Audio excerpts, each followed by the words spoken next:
우리 자녀분들에게 다시 한번 축복할까요? 하나님이 당신을 부르셨습니다. 네, 아멘이십니까? 오늘도 하나님이 우리를 불러주셨기 때문에 이 자리에 있는 줄로 믿습니다. 특별히 우리 사랑교회 6월달을 시작하며 이 일부 예배를 통하여서 하나님이 함께 하심을 더 깊게 만나시는 우리 모든 성도님들 되실 수 있기를 주님의 이름으로 축복합니다. 코로나가 한창인 2020년 7월 교보생명 광화문 글판 여름편은요, 백무산 시인의 정지의 힘에 대한 시를 가져와서 이렇게 게시하고 있습니다. 씨앗처럼 정지하라. 꽃은 멈춤의 힘으로 피어난다. 이 정지의 힘의 시는 이렇습니다. 기차를 세우는 힘, 그 힘으로 기차는 달린다. 시간을 멈추는 힘, 그 힘으로 우리는 미래로 간다. 무엇을 하지 않을 자유, 그로 인해 무엇을 해야 할 것인가를 안다. 무엇이 되지 않을 자유, 그 힘으로 나는 내가 된다. 세상을 멈추는 힘, 그 힘으로 우리는 달린다. 정지에 이르렀을 때 우리는 달리는 이유를 안다. 씨앗처럼 정지하라. 꽃은 멈춤의 힘으로 피어난다. 코로나로 인하여서 모든 일상이 멈추었을 때 광화문의 현수막은 이 백무산 시인의 이 이야기를 통하여서 많은 사람들에게 위로와 도전을 주고 싶었던 것 같습니다. 이미지는 내려주셔도 되고요. 과속으로 달리는 자동차에 여러분 만약에 브레이크가 없다면 그 과속으로 달리는 자동차는 교통수단입니까? 살인무기입니까? 열심히 달리는 것도 중요하지만 멈춤의 힘이 없을 때 어쩌면 열심히 달리는 것은 흉기가 될 수 있음을 우리는 알 수 있어야 합니다. 코로나로 모든 것이 일시 정지된 것처럼 느껴졌던 그 순간, 하지만 나의 힘으로 멈춘 것이 아니라 외부의 압력에 의해서 멈출 수밖에 없었기에 더 힘들었고 더 혼돈스러웠습니다. 하지만 그 멈춤으로 많은 사람들은요, 정지의 힘에 대해서 생각하였고, 정지하는 것에도 무엇이 필요함을요? 힘이 필요함을. 반대로 보면 정지할 수 있는 힘이 있는 사람은 다시 출발할 힘이 있다는 것을 깨닫게 될 줄로 믿습니다. 오늘 본문은요, 자기의 신념과 확신에 가득 차서 열정으로 달려가고 있는 한 사람을 소개하고 있습니다. 오늘 본문 1절과 2절의 말씀 함께 읽겠습니다. 시작. 사울은 여전히 주님의 제자들을 위협하면서 살기를 띠고 있었다. 그는 대제사장에게 가서 다마스쿠스에 있는 여러 회당으로 보내는 편지를 써달라고 하였다. 그는 그 도를 믿는 사람은 남자나 여자나 가리지 않고 닥치는 대로 묶어서 예루살렘으로 끌고 오려는 것이었다. 성경에 등장하는 사울, 하지만 바울이라고도 이야기를 합니다. 그래서 많은 사람들은 사울이 나중에 바울이 되었다라고 말하지만 여러분 그렇지는 않습니다. 엄밀한 의미에서 보면 사울이 바울이고 바울이 사울입니다. 단지 사울이라는 이름은 히브리식 이름이고요, 오늘 말하고 있는 바울이라는 이름은 그리스식 헬라식 이름이기 때문입니다. 그래서 제가 설교할 때에 사울이라고 말할 때도 있고 바울이라도 말할 때도 있을 것입니다. 다른 사람이 아니라 어떤 사람이라고요? 같은 사람이라고 인식하시면 될 것입니다. 오늘 그 사울은요, 지금 살기를 띠며 여전히 예수를 따르는 자들, 제자들에 대한 적대감을 가지고 그들을 위협하고 있습니다. 그에게 예수는요, 여러분 좀 이런 표현이 좀 부담되긴 하지만 예수는 사악한 무리의 우두머리였고 예수를 따르는 자들은요, 이교도들에 불과했습니다. 그렇기 때문에 스데반이 죽임을 당할 때도 이 사울인 바울은요, 그의 죽임을 당연한 것으로 여겼습니다. 그 스데반의 죽임으로 예루살렘에 있는 그리스도인들을 이 사울은 박해하였지만 그것만으로 그의 성이 차지 않았던 것 같습니다. 예루살렘에서 약 216km 떨어져 있는 다마스쿠스까지 가면서 그 예수의 도를 따르는 자들을 결박하여서 어디로 끌고 오려고요? 예루살렘으로 끌고 오려고 했던 사람이 바로 이 사울이었습니다. 사울의 입장에서 보면 이 예수라는 사람은 영적인 질병으로 모든 유대교인들의 순수성을 파괴시키는 이교도의 우두머리에 불과했습니다. 그렇기 때문에 그가 믿고 있는 이 유대교의 순수성을 지키기 위해서라면 여러분, 목숨을 걸어도 좋겠다고 사울은 생각했고, 그것을 완수함에 있어서 그의 사명이 끝난다라고 생각했던 것 같습니다. 그래서 그 당시에 외국으로 도피한 유대인들을 본국으로 소환할 수 있는 그 강제 권한이 대제사장에게 있었습니다. 그래서 오늘 보면 2절에 보면 그 대제사장에게 회당으로 가서 전할 편지를 받아서 오늘 이 바울은요, 오늘 이 사울은 어디를 향하고 있습니까? 다마스쿠스로 향하고 있습니다. 살기가 등등해서 마음과 심령 가운데 열정과 사명감으로 투철하게 무장한 이 사울은요, 마치 폭주 기관차처럼 다마스쿠를 향하여 달려가고 있습니다. 그런데 여러분, 그렇게 바쁘게 열정적으로 달려가고 있는 그 사울의 인생에 오늘 빨간불이라는 멈춤의 불이 들어왔습니다. 오늘 3절의 말씀 함께 읽겠습니다. 시작. 사울이 길을 가다가 다마스쿠스 가까이에 이르렀을 때에 갑자기 하늘에서 환한 빛이 그를 둘러 비추었다. 사울은요, 이날에 자신에게 무슨 일이 일어날 것인지를 상상조차 못했을 것입니다. 오직 사명에 불탔고 유대교를 지키겠다는 그 순수한 열정 속에서 다마스쿠스를 가며 열심으로 뛰어가고 있지만 그의 앞에 어떠한 일들이 벌어질 것인지는 상상조차 못했을 것입니다. 그 다마스쿠스로 가는 여정 가운데 하늘에서 환한 빛이 누구에게 비춰옵니까? 이 사울에게 비춰왔습니다. 그 당시의 상황을 여러분, 사도 바울은요, 오늘 사도행전 26장 13절에 보면 이렇게 묘사합니다. 함께 읽겠습니다. 시작. 임금님, 나는 길을 가다가 한낮에 하늘에서부터 해보다 더 눈부신 빛이 나와 내 일행을 둘러 비추는 것을 보았습니다. 아그리빠 왕에게 그가 예수를 만난 상황을 설명하면서 빛이 비춰왔는데 그 빛은요, 무엇보다 더 밝은 빛이라고요? 태양보다 더 밝은 빛. 여러분, 이 땅에서 태양보다 더 밝은 빛을 발견할 수 있습니까? 없습니까? 이 뜻은 초월적인 그분이 나에게 빛으로 오셨는데 그것은 이 땅의 어떤 빛으로도 감당할 수 없는 그 빛을 뛰어넘는 그 하나님의 빛이 누구에게 비춰왔다는 것입니까? 자기 자신에게 비춰왔다는 것입니다. 3절에서는 빛으로 현현하신 그 하나님께서 4절과 5절에서 보면 무엇으로요? 음성으로, 시각적으로도 찾아오셨지만 청각적으로 찾아오신 그 하나님의 현현을 오늘 사도 바울은 만나고 있는 것입니다. 더 신비스러운 것은 7절에 보면 어떻게 묘사되고 있습니까? 그와 동행하는 사람들은 소리를 들었으나 아무도 보이지는 않으므로 말을 못하고 멍하게 서 있었습니다. 이런 하나님의 현현 앞에 여러분, 오늘 본문 말씀 4절을 읽어보면 사도 바울이 어떻게 됩니까? 함께 읽겠습니다. 시작. 그는 땅에, 여기까지만. 사도 바울이 어떻게 됐다고요? 땅에. 여러분, 이 장면을 잘 생각해 보십시오. 원어의 뜻은 떨어지다, 무너지다예요. 좀 더 풀어서 설명을 드리면 아래로 쓰러지다, 무너져 내리다, 똑바로 서 있는 위치를 갑자기 상실하다. 마치 뭐와 똑같냐면요, 저는 이 장면을 상상할 때 말을 타고 가다가요, 갑자기 말이 놀라버리면 말 위에 타고 있는 사람은 어떻게 되죠? 떨어집니다. 제가 이 장면을 읽을 때 좀 더 리얼하게 상상해 보면 사도 바울의 이 앞 면상이요, 어디에 처박혔을 것 같습니까? 그랬으면 좋겠어요. 속이 좀 후련하게. 정신없이 달리고 빨리 달리다가 갑자기 멈추어지면 여러분, 사람은 어떻게 되죠? 꼬꾸라집니다. 오늘 이 장면을 말하고 있는 거예요. 사도 바울이 예수 믿는 사람을 죽이겠다고 정신없이 달려갑니다. 사명감에 불타 있습니다. 열정이 가득합니다. 근데 그 순간 하나님이 갑자기 멈춤하니까요, 사도 바울이 어떻게 됐다고요? 꼬꾸라져서, 이런 표현 써서 죄송한데 통쾌하도록 처박혔다는 거예요.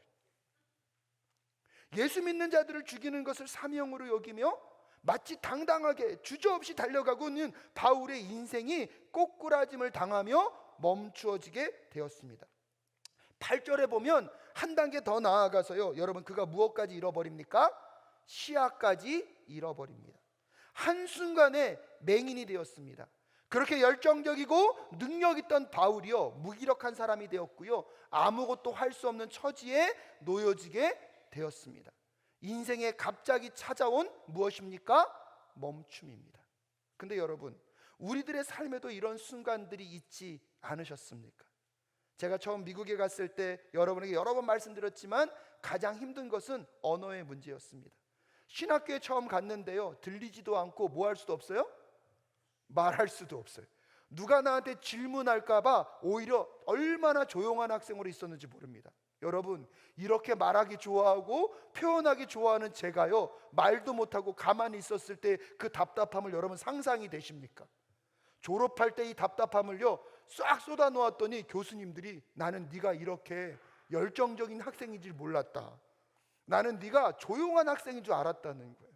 근데 여러분, 막상 미국에 가니까요, 들리지 않고 말할 수 없으니까요, 그 순간 제가 뭐가 된 것 같습니까? 장애인이 된 것 같습니다. 듣지 못하고 말하지 못하니까. 그 자유로웠던 그 삶의 모습들이 얼마나 제약이 되든지, 또 차도 없을 때는 가고 싶어도 못 가는 그 상황이 얼마나 답답한지, 제 인생에 무엇이 온 것입니까? 멈춤이 온 것입니다. 우리나라가 오래전에 IMF라는 국가 위기 사태를 마쳤습니다. 수많은 가장들이 인생이 무엇을 만났습니까? 멈춤을 만났습니다. 건강검진을 하다가 갑자기 발견된 암 진단으로 인하여서 많은 인생이 순간의 멈춤을 경험합니다. 예상치 못한 사고로 인하여서 일을 할 수 없게 된 상황을 만나기도 하고요, 천재지변으로 집을 잃어버리고 사업터가 무너지는 상황을 만나는 분들도 많이 있습니다. 앞에서 말씀드렸던 것처럼 코로나라는 전염병 때문에 온 세상이 일시적으로 멈춤을 경험했던 적도 있습니다. 그 멈춤의 순간이 얼마나 힘들고 당황스러우셨습니까? 얼마나 어렵고 고통스러웠습니까? 자유로웠던 삶이 부자연스럽게 되었을 때 우리는 얼마나 많은 불편함을 경험하였습니까? 하지만 여러분, 꼭 기억하십시오. 오늘 바울에게 그 멈춤의 순간은 어떤 순간입니까? 하나님이 찾아오셔서 바울을 부르는 순간이었습니다. 할렐루야. 비록 땅에 엎드러지고 바울은 인생에 어쩔 수 없는 멈춤을 경험하고 눈이 멀어서 어디도 갈 수 없는 인생이 되었지만, 여러분, 그 멈춤의 순간에 예수님은 찾아오셔서 누구를 부르고 계십니까? 바울을 부르고 계셨습니다. 오늘 4절 후반절 말씀을 제가 읽어드립니다. 그는 땅에 엎드려졌다. 그리고 그는 사울아 사울아 내가 왜 나를 핍박하느냐 하는 음성을 들었습니다. 정신없이 달려갈 때 정작 들어야 할 그 말을 듣지 못했습니다. 정신없이 뛰어갈 때 보아야 할 그분을 보지 못했습니다. 하지만 그의 인생이 멈춰지게 되었을 때 비로소 들어야 할 것을 듣고 보아야 할 것을 보고 있는 그 사울을 여러분이 꼭 만나실 수 있기를 주님의 이름으로 축복합니다. 강한 빛으로 오신 그 하나님, 음성이 들리는 그 하나님을요 본능적으로 오늘 이 사도 바울은요, 그분이 예수님인 것까지는 모르겠지만 분명한 이것은 누구의 역사이다? 하나님의 역사임을 인식하였을 것입니다. 여러분, 그래서 오늘 바울은요 5절에서 바로 이렇게 묻습니다. 그래서 그가 주님 누구십니까? 뭐라고 묻는다고요? 주님 누구십니까? 이미 그는요 그 하나님을 찾고 있습니다. 하나님의 현현을 통하여서 이것이 하나님이라는 것을 인식하고 있지만 아직 그분이 누구이심을까지는요 예수이기까지는 알지 못합니다. 그런데 여러분, 그런 오늘 그 사울에게 어떤 음성이 들립니까? 그 다음 문장 한번 읽어볼까요? 주님 누구십니까? 하고 물으니, 함께 읽겠습니다. 시작. 나는 내가 핍박하는 예수다. 여러분, 오늘 바울이요, 오늘 이 사울이 이 음성을 들었을 때 그의 마음은 어떠했을까요? 이것은 분명한 하나님의 역사가 맞는데, 이 하나님이 자기를 밝히시는데 나는 누구라고요? 네가 핍박하는 누구다? 예수다. 근데 여러분 한번 물어보겠습니다. 사울은요 예수를 직접 핍박한 적이 있습니까 없습니까? 없어요. 사울은요 예수님을 죽이지도 않았어요. 근데 오늘 예수님이요 사울을 향해서 뭐라고 얘기합니까? 나는 네가 핍박하는 예수다라고 말씀하고 있습니다. 왜 이런 표현을 예수님은 지금 바울에게 쓰고 계실까요? 지금 여러분 이 바울이요 다마스쿠까지 가는 목적이 있습니다. 누구를 잡아 죽이려고요? 예수를 믿는 자들, 예수를 따르는 자들. 그렇다면 여러분 예수를 믿는다는 것은 무엇입니까? 예수님이 십자가에 우리의 죄를 위하여서 죽으셨음을 믿는 것입니다. 하지만 그 예수는 죽음에 머물지 않고 죽음을 이기시고 부활하셨습니다. 할렐루야. 그렇기 때문에 예수를 믿는다는 것은 그 부활해서 죽으신 예수를 따라가는 것이고 부활하신 예수님을 뭐 하는 것입니까? 따라가는 것입니다. 또 한편으로 보면 우리가 그 부활의 예수를 믿는다는 것은 죽은 분이 아니라 지금도 살아 역사하시는 그분과 우리가 연합된 것인 줄로 믿습니다. 그분과 우리가 하나 되는 것이 우리가 누구를 믿을 때요? 예수를 믿을 때 우리 안에 영적인 신비로 이루어지게 될 줄로 믿습니다. 한 걸음 더 나아가서 여러분 교회의 머리는 누구이십니까? 예수 그리스도. 그러면 이 교회는요 그 예수 그리스도를 머리로 하고 무엇이 되는 것입니까? 지체가 되는 것입니다. 그렇기 때문에 실질적으로 우리가 예수를 믿음으로 인하여서 예수를 머리로 하고 그 지체된 교회의 일원으로 이미 들어왔는 줄로 믿습니다. 그렇기 때문에 예수와 우리는요 한 몸입니까? 딴 몸입니까? 한 몸이라는 거예요. 여러분 제가요 밤에 화장실을 가다가 그 침대 모서리에 걸릴 때가 많거든요. 그럼 발가락 그 끝이요 그 침대 모서리에 딱 걸리면요 얼마나 아픈지 몰라요. 그럴 때는 앗소리도 안 나와요. 근데 여러분 생각해 보세요. 그 통증을요 발가락만 느낄까요? 온몸이 느낄까요? 그런 몸은 없어요. 발가락이 부딪혔으니까 발가락만 아픈 몸은 없어요. 온몸이 다 어떻게 되는 거예요? 아픈 거잖아요. 여러분 오늘 이 장면이 여러분에게 위로가 되실 수 있기를 간절히 소원합니다. 고통과 어려움을 만날 때 이미 우리는 예수를 믿음으로 누구와 연합되어 있습니까? 예수 그리스도와 연합되어 있습니다. 예수 그리스도와 한 몸이 되어 있습니다. 여러분의 삶의 고통과 어려움의 순간 가운데 하나님은 무기력하게 멀리 계신 분이 아니라 여러분의 고통과 함께 아파하신 하나님, 우리 하나님이신 줄로 믿습니다. 여러분의 인생에 찾아온 그 멈춤의 순간, 그 고통의 순간, 그 당황스러운 순간, 이유도 알 수 없고 내가 원한 것도 아닙니다. 열심히 살았을 뿐인데 찾아올 수 있는 그 삶의 멈춤의 순간에 고통과 어려움과 힘겨움이 존재하고 있지만 그 전능하신 하나님 왜 나를 버리셨는가?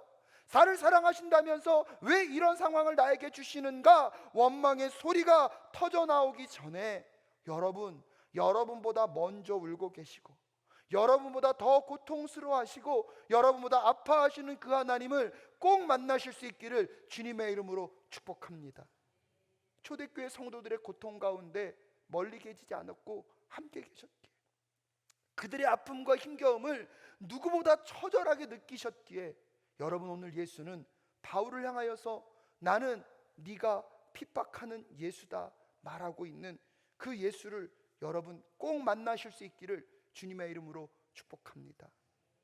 옛날에는 몰랐어요. 근데 부모가 되고 나니까 알겠더라고요.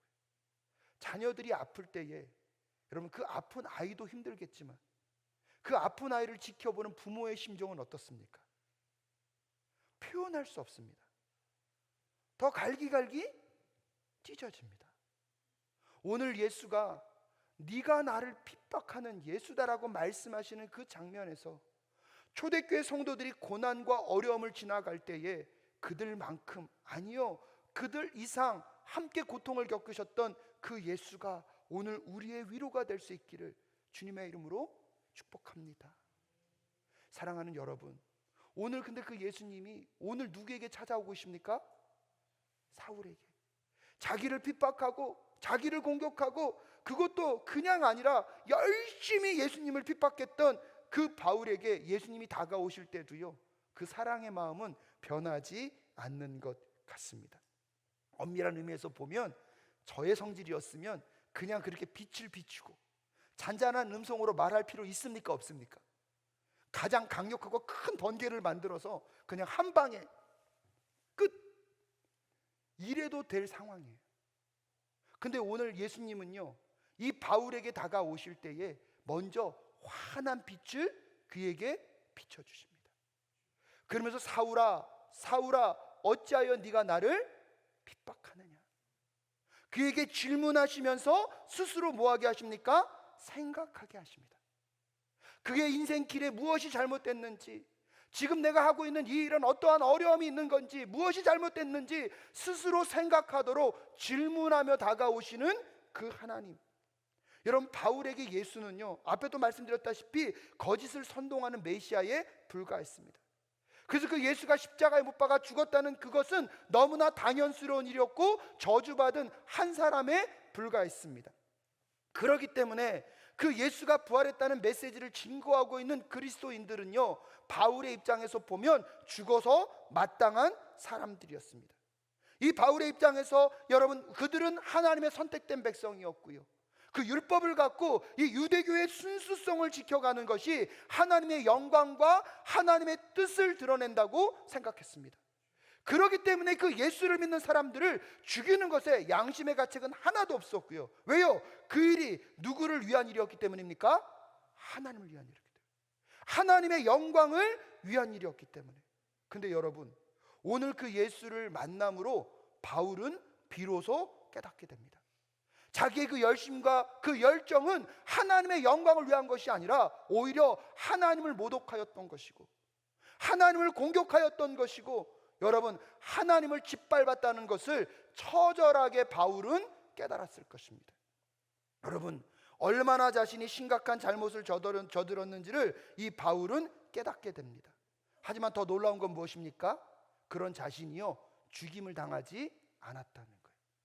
오히려 죽어 마땅한 나를 그 예수님이 친밀하게 찾아오셔서 나에게 말씀하여 주시고, 나에게 질문하시고, 나에게 말 걸어오시면서 사울아 사울아 어찌하여 네가 나를 박해하였느냐, 나에게 돌아오기를 원하시는 그 예수의 음성을 들었을 때, 여러분, 사울의 마음 가운데 심한 변화가, 그의 인생의 중요한 전환점을 오늘 맞이하고 있는 줄로 믿습니다.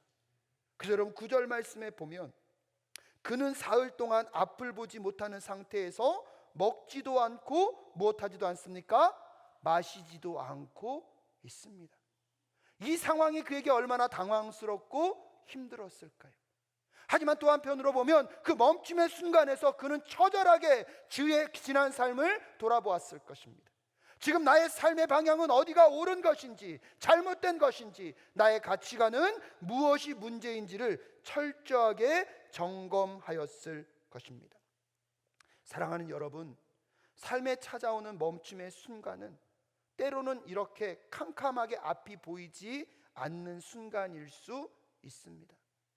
하지만 그 순간에 우리가 정말 우리의 삶의 의미와 가치를 점검하고 돌아볼 수만 있다면, 바른 길로 가고 있는지 잘못된 길로 가고 있는지 점검할 수만 있다면, 나의 판단이 옳았던 것인지 나의 생각이 옳았던 것인지, 이 길이 정말 죽음의 길인지 생명의 길인지 돌아볼 수만 있다면, 사랑하는 여러분, 그 멈춤의 어두움의 순간은 죽음의 순간이 아니라 생명의 순간이 될 수 있다는 사실을 꼭 기억하실 수 있기를 주님의 이름으로 축복합니다. 여러분, 6절 말씀 한번 읽어볼까요? 6절 한번 읽겠습니다. 시작. 일어나서 성 안으로 들어가거라. 내가 해야 할 일을 일러줄 사람이 있을 것이다 하는 음성이 들려왔다. 8절에 보면 사울은 땅에서 일어나서 눈을 떴으나 아무것도 볼 수 없었다. 그래서 사람들이 그의 손을 끌고 다마스쿠스로 데리고 갔다. 여러분, 이 장면이 굉장히 저에게 인상적이었던 것은, 지금 이 바울이요, 다마스쿠스로 왜 가고 있습니까? 예수 믿는 사람들을 뭐 하고요? 끌고 어디로 가려고요? 예루살렘으로 가려고. 근데 그 다마스쿠스로 가는 그 순간에 멈춤을 경험하고 그가요, 눈이 다 멀어서요, 이제요 끌고 가는 인생입니까? 끌려가는 인생입니까? 끌려가는 인생이 됩니다. 근데 여러분 기억하십시오. 끌고 가는 인생은 죽음을 향한 인생이었다면, 오늘 그 멈춤으로 끌려가게 되면서부터 비로소 바울은 생명의 길을 걷게 되었는 줄로 믿습니다. 자기 마음대로 살아갔던 바울이 이제 누구의 말씀을 따라요? 하나님의 말씀을 따라, 예수님의 말씀을 따라 끌려가는 인생이 되었습니다. 비록 하나님의 임재로 눈은 멀었지만 그 사흘 동안 그의 삶은 죽음과 같은 멈춤의 순간처럼 여겨질 수 있지만, 그 사흘의 시간을 통하여서 바울의 가치관이 흔들리고 그의 세계관이 무너졌을 때에, 그의 과거의 가치관이 무너지고 새로운 가치관으로 나아가는, 여러분, 그러기에 그 사흘 동안에 눈이 멀었던 그 시간은 죽음의 어두움이 아니라 그를 새 창조로 만들어가는 하나님의 역사의 은혜의 순간임을 잊지 않는 우리 모두가 될 수 있기를 주님의 이름으로 축복합니다.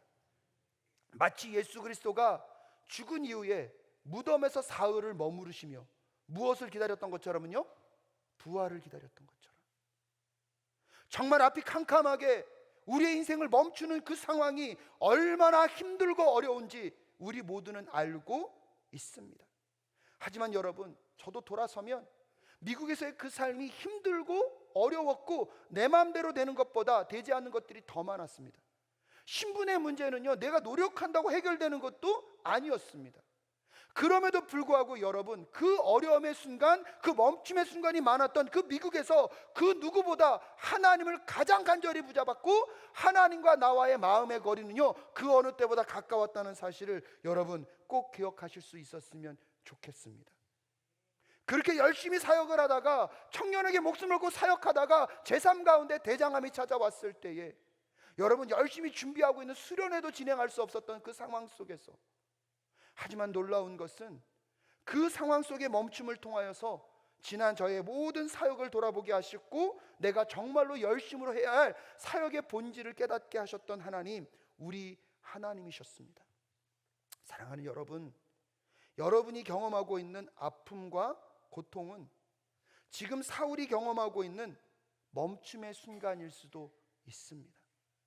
사울처럼 한순간 앞이 보이지 않는 그 캄캄함처럼. 여러분, 그래서 어려운 분들이 인생을 표현할 때 그러잖아요. 앞이 뭐하다고요? 캄캄하다고. 그 멈춤의 순간. 하지만 여러분, 기억하십시오. 오늘 하나님이 여러분을 부르시는 순간인 줄로 믿습니다.